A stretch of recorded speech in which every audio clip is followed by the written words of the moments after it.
Uttarakhand bulletin में हमारा आपका बहुत बहुत स्वागत है। मैं हूं आपके साथ दीपिका ओझा। चलिए शुरुआत करते हैं खबरों की। उत्तराखंड में पेपर लीक और नकल की बढ़ती घटनाओं के बीच प्रदेश सरकार ने सख्त नकल विरोधी कानून को लागू कर दिया है। मुख्यमंत्री पुष्कर सिंह धामी ने ट्वीट कर इसकी जानकारी दी। उन्होंने लिखा कि हमारी सरकार की ओर से भेजे गए देश के सबसे सख्त नकल विरोधी कानून के अध्यादेश को राज्यपाल ने मंजूरी दे दी है। इस दौरान सीएम ने राज्यपाल का आभार भी व्यक्त किया। बता दें कि सरकार की ओर से जारी बयान में कहा गया कि बेरोजगार संघ की मांगों पर सहमति बन गई है। अब जितनी भी परीक्षाएं होंगी वो नकल विरोधी कानून के तहत होंगी। उत्तराखंड सरकार के इस नकल विरोधी कानून में बहुत ही सख्त प्रावधान किए गए हैं।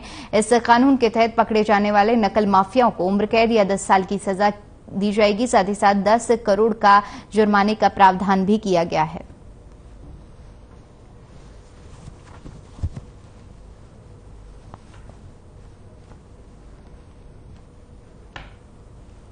परीक्षाएं होंगी, अब वो सारी परीक्षाएं इस नकल अध्यादेश से आच्छादित होंगी।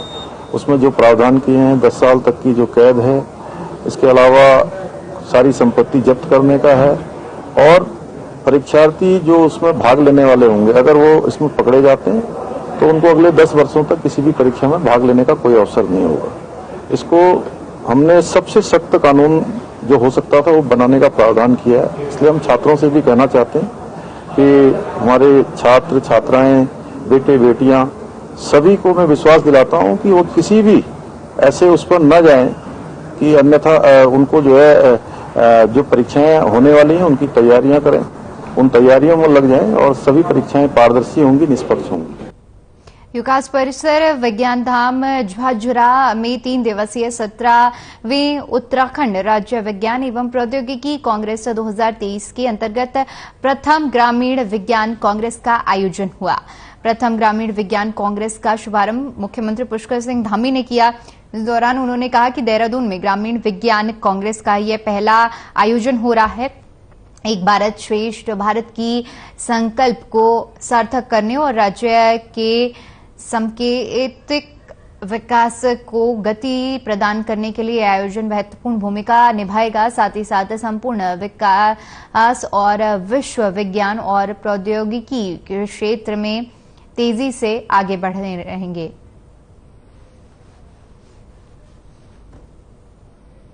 आविष्कारों और अनुसंधानों के इस युग में वैज्ञानिक और तकनीकी विकास की चेतना ने सभी के जीवन को प्रभावित किया है। भारत के पूर्व प्रधानमंत्री और भारत रत्न अटल बिहारी वाजपेयी ने जय जवान जय किसान के नारे के साथ जय विज्ञान जोड़ा।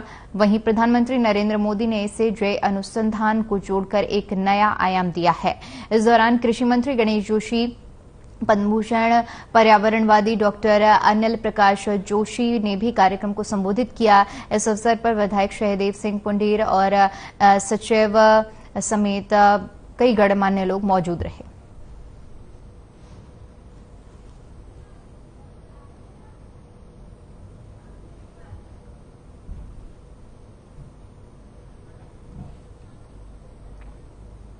पिछले दिनों बैजनाथ थाने के पिंगलोद क्षेत्र में हुए दोहरे हत्याकांड का पुलिस ने पर्दाफाश करने का दावा करते हुए एक आरोपी को गिरफ्तार कर जेल भेज दिया है। मां बच्चे की हत्या का कारण पुलिस ने आरोपी के साथ प्रेम प्रसंग बताया है। पुलिस ने बिहार निवासी आरोपी मुन्ना महतो के खिलाफ आईपीसी की धाराओं में मुकदमा दर्ज कर उसे गिरफ्तार कर लिया है। आपको बता दें कि पुलिस ने दोहरे हत्याकांड का पर्दाफाश किया है। एक आरोपी को गिरफ्तार कर पुलिस ने जानकारी दी है कि प्रेम प्रसंग के चलते वारदात को अंजाम दिया गया था। बागेश्वर की ये पूरी घटना है जहां पर दोहरे हत्याकांड का खुलासा करते हुए पुलिस ने आरोपी को गिरफ्तार किया है, जो कि मूल रूप से बिहार का रहने वाला है। बताया जा रहा है कि प्रेम प्रसंग के चलते इस वारदात को अंजाम दिया गया था।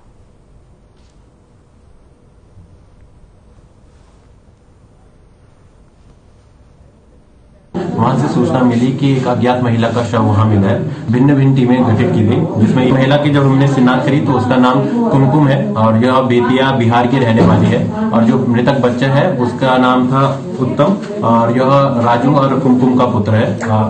तो इसके बाद जब हम एक के बाद एक एविडेंस कलेक्ट करते रहे तो हमें अंत में जब अपराधी का पता चला, तो अपराधी का नाम है मुन्ना महतो, सन ऑफ इंद्रजीत महतो, जो सकरौला बिहार का निवासी है।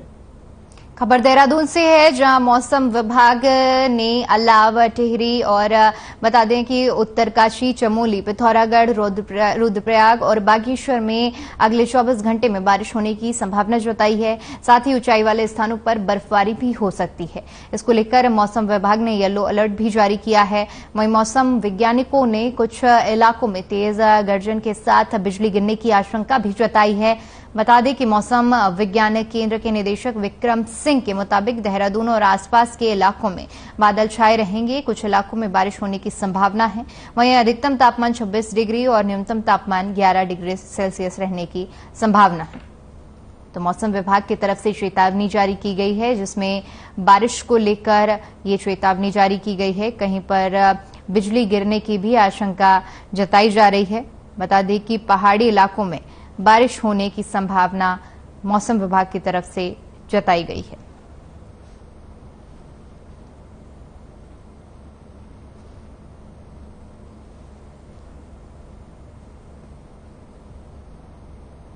इसी बीच देहरादून से बड़ी खबर सामने आ रही है। आपको बता दें कि बेरोजगार संघ का पथराव कांड पर अब आपको बता दें कि कानून व्यवस्था बिगाड़ने पर सीएम का सख्त रुख देखने को मिल रहा है। पथराव और लाठी चार्ज की अब मजिस्ट्रियल जांच की जाएगी।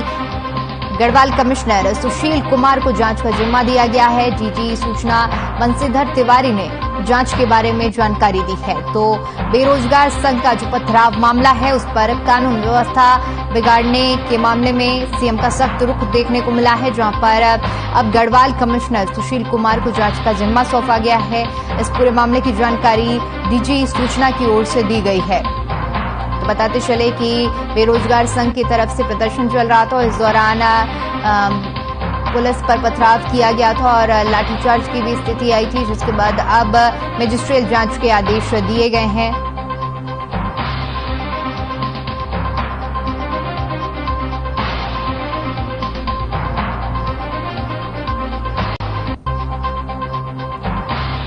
तो पथराव और लाठीचार्ज की मजिस्ट्रियल जांच होगी। बताते चले कि सीएम का सख्त रुख देखने को मिला है। बेरोजगार संघ की ओर से जो प्रदर्शन किया जा रहा था, उसमें पथराव हुआ था। कानून व्यवस्था बिगाड़ने को लेकर अब ये पूरा मामला जो है तूल पकड़ता जा रहा है। गढ़वाल कमिश्नर सुशील कुमार को इस पूरे मामले की जिम्मेदारी सौंपी गई है। बीते दिनों बेरोजगार संघ की ओर से जो प्रदर्शन हो रहा था, उसमें पथराव की बात सामने आई थी। अब इसी मामले में, पथराव और लाठीचार्ज के मामले में मजिस्ट्रियल जांच होगी।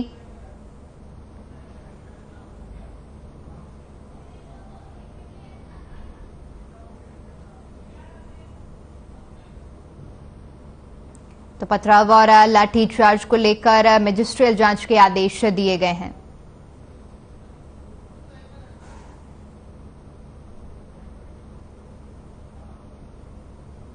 खबर दिनेशपुर से है, जहां पर राजकीय उच्चतर माध्यमिक विद्यालय जगदीशपुर में विद्यालय में पर्यावरण, वन और जलवायु मंत्रालय भारत सरकार ने स्कूल नर्सरी योजना का शुभारंभ किया। स्कूल नर्सरी योजना का शुभारंभ खंड शिक्षा अधिकारी और वन विभाग के टांडा रेंज के रेंजर रूपनारायण गौतम ने फीता काटकर किया। इस दौरान विद्यालय के प्रधानाचार्य एसके त्रिपाठी ने कहा कि स्कूल नर्सरी योजना का शुभारंभ किया गया है। इसके अंतर्गत विद्यालय में 100 वर्ग मीटर भूमि में 1000 पौधे लगाए जाएंगे। मेडिसिन, साग, सब्जी, सजावटी अन्य पौधे उगाने हैं।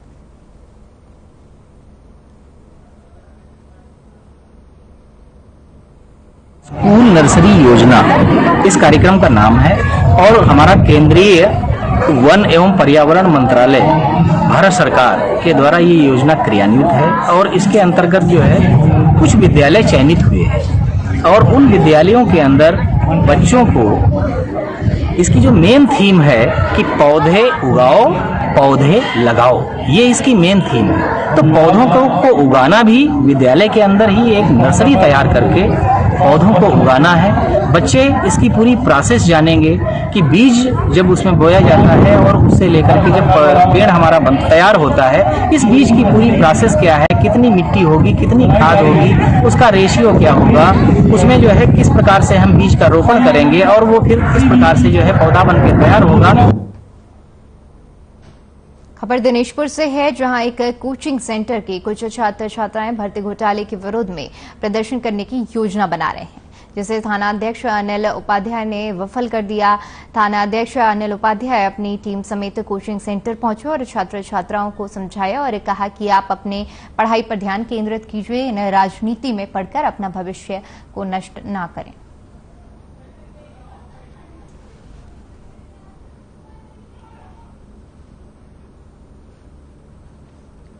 तो आपको बता दें कि कोचिंग सेंटर में योजना बना रहे विद्यार्थियों को समझाने पहुंचे पुलिस के अधिकारी, जहां पर उन्होंने पढ़ाई पर ध्यान देने की बात कहते हुए छात्रों को समझाया कि किस तरह से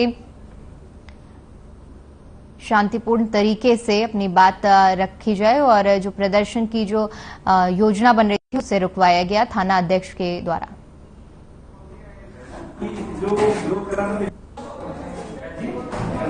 ये प्रोटेस्ट नहीं था, ये हम एक काउंसलिंग कर रहे थे बच्चों को जो मिसगाइड करते हैं लोग, जो इस तरीके का भी वातावरण चल रहा है तो उस पर मिसगाइड करने का भी प्रयास किया जा रहा है। तो इसी पे हम लोग आए थे थाने से और हमने सभी बच्चों को समझाया कि अपना भविष्य पे ध्यान रखें, अपनी पढ़ाई करें और इन्हीं चीजों में हमने उनको ब्रीफ करा। यही हमारे चलते। एसओ सर ने अभी हमें समझाया या फिर बच्चों की पूरी सबकी काउंसलिंग हुई है, तो उन्होंने कहा कि नहीं, आप लोग शांतिपूर्ण तरीके से घर जाइए और उन्होंने समझाया। अब सारे बच्चे क्या कर रहे हैं, अपना पढ़ाई पे फोकस कर रहे हैं। अभी जैसे उत्तराखंड पुलिस का भी रिजल्ट भी आया तो उसमें कई बच्चों का सिलेक्शन भी हुआ है और आगे भी शायद हमें आशा है कि और बच्चों का सिलेक्शन होगा। इसी विश्वास के साथ हम लोग अब घर जा रहे हैं। उत्तराखंड के स्वास्थ्य सचिव डॉक्टर आर राजेश कुमार 3 दिवसीय कुमाऊं दौरे पर रहे। दौरे के आखिरी दिन स्वास्थ्य सचिव हल्द्वानी पहुंचे, जहां उन्होंने राजकीय मेडिकल कॉलेज, सुशीला तिवारी अस्पताल और कुमाऊं के सबसे बड़े कैंसर अस्पताल का निरीक्षण किया और व्यवस्थाओं को दुरुस्त करने के निर्देश दिए। इस दौरान उन्होंने कहा कि हल्द्वानी का कैंसर हॉस्पिटल कुमाऊं के साथ साथ पश्चिमी उत्तर प्रदेश के रोगियों के लिए भी वरदान साबित हो रहा है। कैंसर अस्पताल और बेहतर बनाए जाए, इसके लिए शासन स्तर पर काम चल रहा है। साथ ही अस्पताल को कैंसर इंस्टीट्यूट बनाया जा रहा है, जिससे कैंसर के मरीजों को और बेहतर इलाज मिल सके।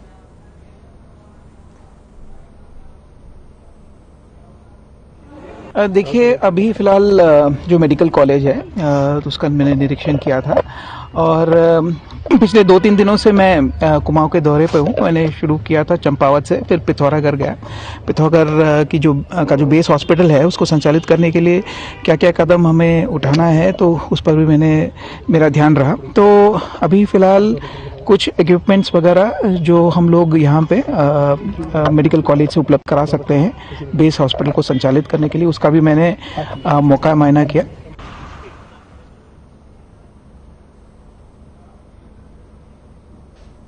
उधर नजीबाबाद कोटद्वार के बीच में कौडिया में एक युवक की ट्रेन से कटकर मौत हो गई। घटना से परिजनों में कोहराम मच गया। सूचना मिलते ही मौके पर पहुंची पुलिस ने शव को कब्जे में लेकर मोर्चरी में रखवा दिया। आपको बता दें कि बाजार चौकी के इंचार्ज उप निरीक्षक पीएस नेगी ने बताया कि स्थानीय लोगों की सूचना पर देर शाम police team Kaudiya railway track पर पहुंची। मौके पर ट्रेन से कटे युवक की शिनाख्त की गई और आगे की कार्रवाई की जा रही है।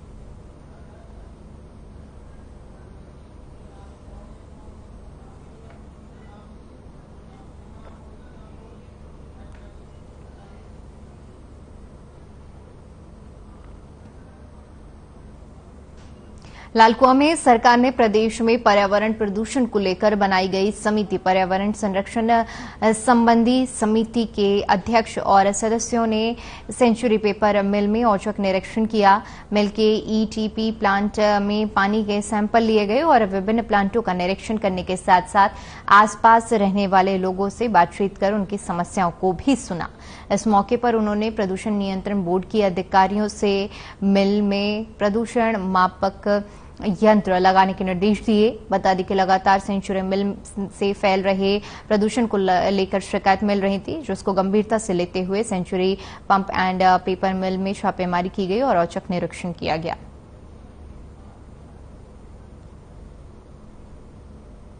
तो पेपर मिल का औचक निरीक्षण किया गया और इस दौरान पर्यावरण संरक्षण समिति ने ये औचक निरीक्षण किया, जहां पर लगातार जो शिकायतें मिल रही थी उसको लेकर ये निरीक्षण किया गया।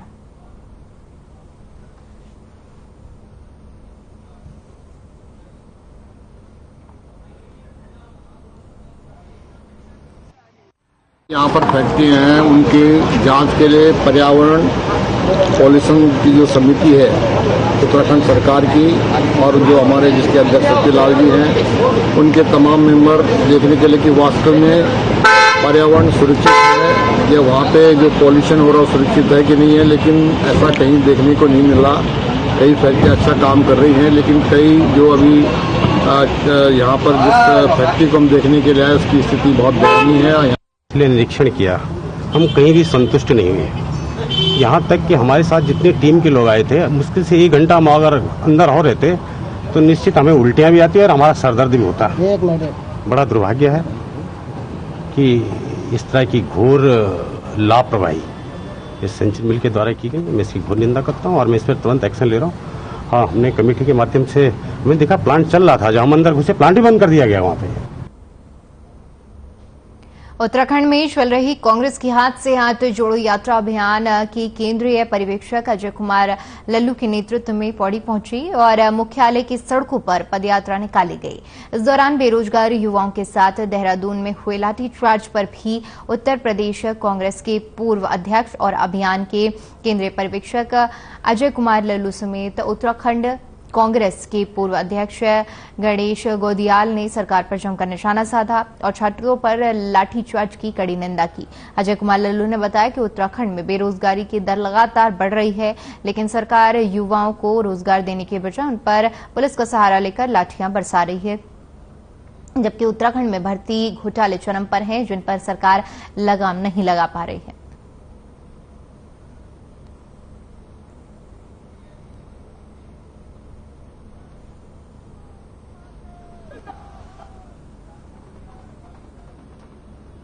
ये जो आप सवाल कर रहे हैं, मैं समझता हूं कि ये जो भारतीय जनता पार्टी है लगातार इस तरह के सवाल करती रहती है, लेकिन सवाल इस बात का है कि मुद्दों को जोड़ना, एक मंच पर लाना, बेरोजगारी के सवाल पर, किसान के सवाल पर, नौजवान के सवाल पर, मजदूरों के सवाल पर अगर सरकार से सवाल पूछना गलत है तो गलती तो हम बार बार करेंगे। ऐसा लगता ही नहीं कि लोकतांत्रिक ढंग से हमारे द्वारा चुनी गई सरकार, हमारे द्वारा मेरा अर्थ है कि लोगों के द्वारा, हम सब लोग हैं, लोगों के द्वारा चुनी गई सरकार इस प्रकार से तानाशाही करके मार पीट और बच्चों को इस तरह से जलील करेगी, बच्चों को इस तरह से बच्चों के साथ खून खराबा करेगी। ऐसा लगता ही नहीं कि हमारी सरकार होगी। ऐसा व्यवहार निश्चित रूप में, ऐसा व्यवहार तो आतंकियों के साथ किया जाता है जो हमारे बच्चों के साथ किया गया है। ऋषिकेश में कोयल घाटी से चंद्रभागा पुल के बीच प्रस्तावित 4 लेन निर्माण के कार्य को पूरा करने के लिए पहला डोईवाला डिवीजन गंभीर नजर आ रही है, लेकिन अतिक्रमणकारियों को नोटिस दिए जाने के बाद विभागीय अधिकारियों ने मुनादी कर 12 फरवरी का समय अतिक्रमण हटाने के लिए निर्देशित किया है। बता दें कि एनएच डोईवाला डिवीजन का वाहन मुनादी करने के लिए ऋषिकेश पहुंचा, जहां कोयल घाटी से चंद्रभागा पुल तक 2 राउंड लगाकर वाहन अधिकारियों अतिक्रमण कार्य को हटाने की मुनादी की गई। मुनादी में कहा गया कि कोयल घाटी से चंद्रभागा पुल के बीच अतिक्रमण हटाया जाना है, जिसके लिए अतिक्रमण कार्यों को 12 फरवरी तक का समय दिया गया है।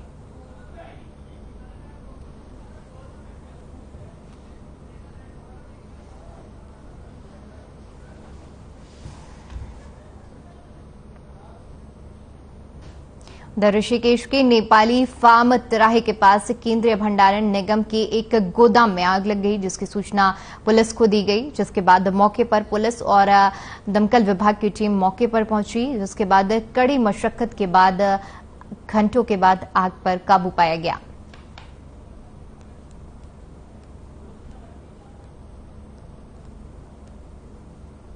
तो केंद्रीय भंडारण में आग लग गई, जिसके बाद आग पर काबू पाया गया। तस्वीरें भी हम आपको दिखा रहे हैं जहां पर किस तरह से केंद्रीय भंडारण निगम की गोदाम में ये आग लगी है और दमकल की टीम ने मौके पर पहुंचकर कड़ी मशक्कत के बाद इस आग पर काबू पाया।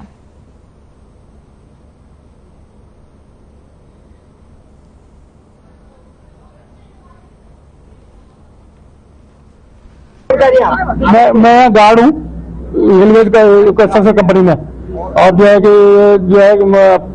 10:30 बजे ये आग लगी है। क्या कारण, कुछ कारण और सर्किट की वजह से, बाकी कोई यहाँ तो कोई अंदर तो कोई ऐसा कोई वो नहीं होता। किसको सूचना दी, कितनी देर में? उन्होंने गार्ड ने दी सूचना, वहाँ के गार्ड ने। तो कितनी देर जैसे आ रहे थे तो इधर देखिए लाइट, इधर आगे आग जल रहा है। यहाँ पे आए तो 2-3 पुलिस वाले थे यहाँ पे, और 1 घंटे के बाद यहाँ पे फायर ब्रिगेड आई। पुलिस वाले सब पूछे भाई फायर ब्रिगेड क्यों नहीं आ रही है, तो बोले क्या जाम में फंसा हुआ है, रेलवे ट्रैक में फंसा हुआ है। बोले जब तब तक आग का बहुत ज्यादा विशेष रूप धर लिया था ये।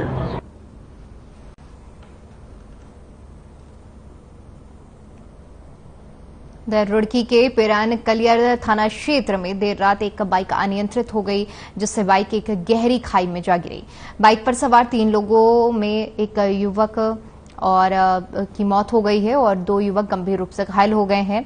घायलों को उपचार के लिए रुड़की के सिविल अस्पताल में भर्ती कराया है। पुलिस ने शव को कब्जे में लेकर पोस्टमार्टम के लिए भिजवा दिया है। बता दें कि तीनों युवक बाइक से कलियर की ओर जा रहे थे।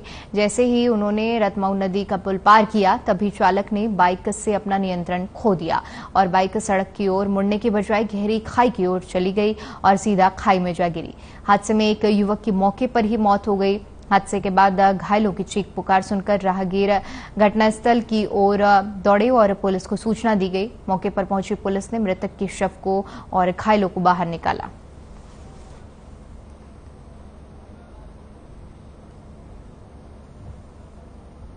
कलियर थाना क्षेत्र अंतर्गत सिदासपुर तेलीवाला से कलियर की ओर एक बाइक पर 3 लोग आ रहे थे और इनकी बाइक रतमऊ नदी के पुल के पास गड्ढे में जा गिरी, जिसमें एक व्यक्ति की मृत्यु होने और 2 लोगों के घायल होने की जानकारी प्रकाश में आई थी।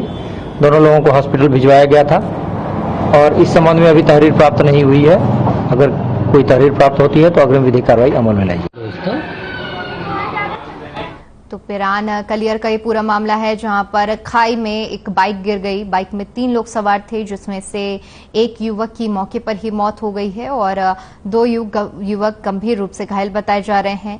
वहीं जैसे ही ये हादसा हुआ, चीख पुकार सुनने के बाद राहगीर मौके पर पहुंचे और पुलिस को सूचना दी गई, जिसके आधार पर पुलिस मौके पर पहुंची और घायलों को बाहर निकाला गया। साथ ही साथ शव को कब्जे में लेकर पोस्टमार्टम के लिए भेज दिया गया है।